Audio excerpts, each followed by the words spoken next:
Principal secretary industry and commerce department Naveen Chaudhary उनका आखना है जे केंद्र की प्रायोजित स्कीम बैक टू विलेज राहें जम्मू कश्मीर के लोगों की फायदा पुजा है।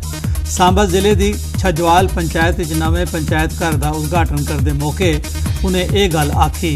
इसके अलावा उन्हें पंचायत घर की LED TV मुहैया कराया।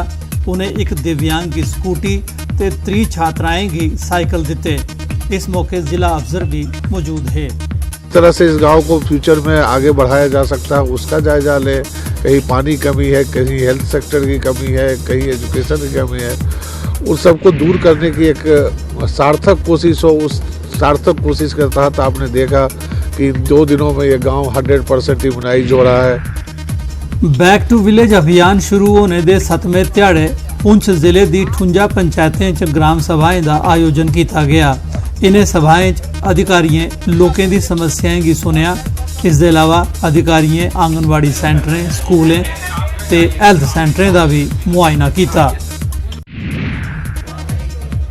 जिला पुलिस पुंछ आसिया ड्रग्स के खिलाफ एक रैली का आयोजन किया गया। रैली च बख-बख समाजी संगठने, NGO, स्कूल के मदरसे ते छात्रें हिस्सा लेता। जिला विकास कमिश्नर राहुल यादव ते SSP पुंछ रमेश अंगराल होरें झंडी दस्सिए रैली की रवाना किया। उन्हें पुंछ के बॉर्डर जिला होने के मद्देनजर गुआंढी मुल्क आसिया ड्रग्स ट्रैफिकिंग कोला सौगे रोने ले आख्या। इन्फ्यूज हो रही है वो मेनली हमारे पाकिस्तान की तरफ से जो है वो हमारे जो पड़ोसी मुल्क है वहाँ से हो रही है।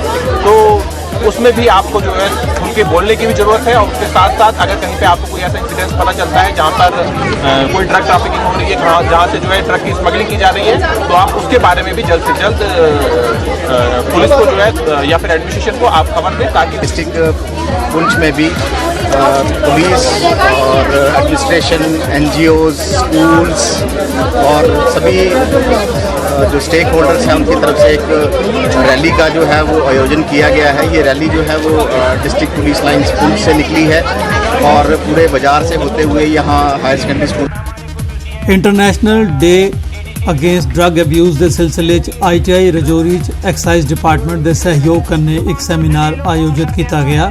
इसके अलावा जिले की 312 पंचायतें च नशावर चीज़ें खिलाफ करारदाद मंजूर की गई तो ऐद किया गया हर पंचायत की ड्रग्स फ्री बनाया जाग। वो कि हमेशा तो जी है ज़िला रजौरी और पुंछ जी है नशा का इस तरह बुरी तरह मुलवस रेत का नौजवान पूरी 312 पंचायतों के अंदर जी है कि नशा फ्री जो है एक कानून पास किया गया आज, जिसने 1-2 दिन के अंदर लागू भी किया जाएगा।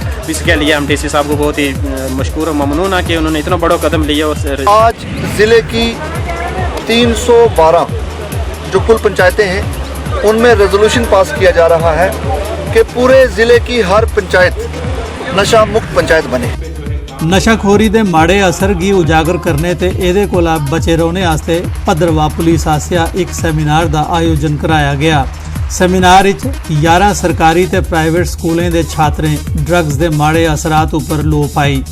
ADC भद्रवाह रवि कुमार भारती और सेमीनार के मुख परौने है, जबकि सब जज Bhaderwah Sushil Singh guest of honour है।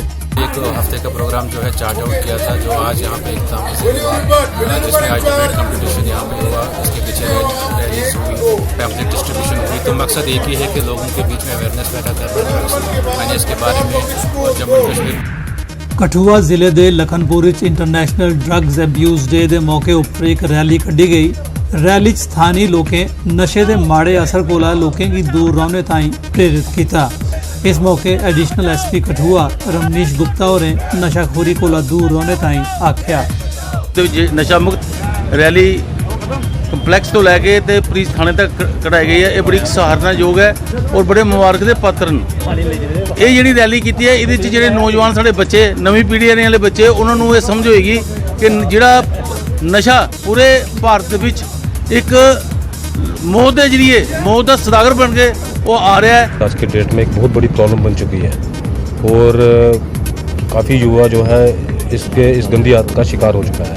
ये जो मुहिम है हमारे हर थाने में आज ये इस पर कोई ना कोई एक लेक्चर या कोई रैली ऑर्गेनाइज करें ताकि एक मास अवेयरनेस की जाए ताकि ड्रग्स के जो इल इफेक्ट। फूड सिक्योरिटी महकमे आसिया पुंछ नगर के बाहर नाका लाया गया। नगर के 12 थमां नगर च बेचने ताईं गोका ते माझा दुध आनने आले दे ਦੁੱਧ ਦੇ ਸੈਂਪਲ ਲੈਤੇ ਗਏ। 50 ਲੀਟਰ ਘਟੀਆ ਕੁਆਲਿਟੀ ਤੇ ਮਿਲਾਵਟੀ ਦੁੱਧ की मौके पर ज़ाया किया गया ते आइंदा मिलावट नहीं करने की हिदायत दी गई।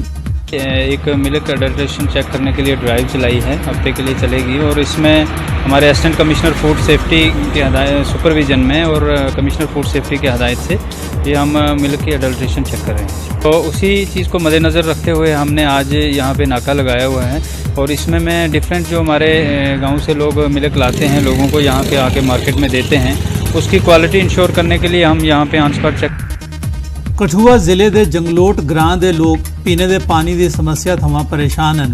2 बरे पहले PHE महकमे आसिया वाटर टैंक बनाया गया है, लेकिन वाटर टैंक कन्ने पाइप लाना भुली गया। लोग मुतलका अफसरें ते एहलकारें की आखी आखी हारी उठी गए, लेकिन महकमा टस शा मस नहीं हुआ। साढ़े ग्रां च पानी इन्नी समस्या है कि पुछो ना, इन्नी गिलक तो पानी आई दी है। एक ओद बना साढ़े इत्थे इलाके 2 साल ही ओद बनाया, अज कुछ पैप ने बछाई गई हैं तो लोकें पानी लैने एक हैंड पंप साढ़े तलाब लगे, हैंड पंप नहीं हुआ तो लोगों का गुजारा बड़ी मुश्किल पानी ना हो है। बाकी जो पानी नलके आता 15-20 दिन पानी आता है, बाकी पैपां लीक न। हले है कि मेरी भी उम्र 65 साल हुई है तो 70 साल की आजाद हुई है। लोग कहते विकास हुआ था तो असी अजें तक कोई विकास दिखा नहीं। जिधर जाओ ना पानी है, ना बिजली है, ना रोड है। ये तलाब माड़े मोटे हैं तो पाइप पानी पी लेंगे। कल उत्थे भी कोई मशीनियां मारी थी, उत्थे दवाइयां पाई भी बेकार करी थी।